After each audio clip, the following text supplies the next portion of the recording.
అందుకే టీటీడీ వారికి ఒక విన్నపం. ఎక్కువ కల్తీ జరుగుతుంది మనుషుల్లో, మనసుల్లో.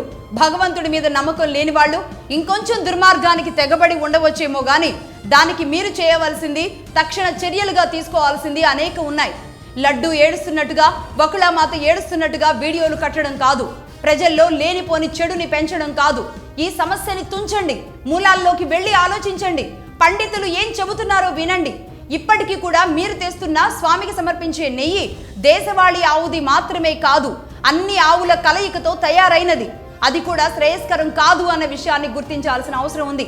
స్వామివారికి స్వచ్ఛమైన పాలు, నెయ్యి కోసం ఏ సంస్థ మీదో ఆధారపడకుండా దేశవాళీ ఆవులను, పాలను ఎందుకు టీటీడీ పెంచడం లేదు?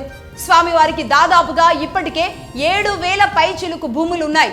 మరి ఎవరెవరు ఏ రకంగా స్వాహా ఇన్నాళ్ల పాటు చేసుకుంటూ వచ్చారో తెలియదు కానీ ప్రస్తుతానికి టీటీడీ లెక్కల ప్రకారం చూపిస్తున్న లెక్క 7,756 సంథింగ్ 7,000 పైచిలుకు భూములు అయితే స్వామివారికి ఉన్నాయి. స్వామికి ఇష్టమైన గోవులను పెంచండి. ఎందుకు మనం పెంచడం లేదు?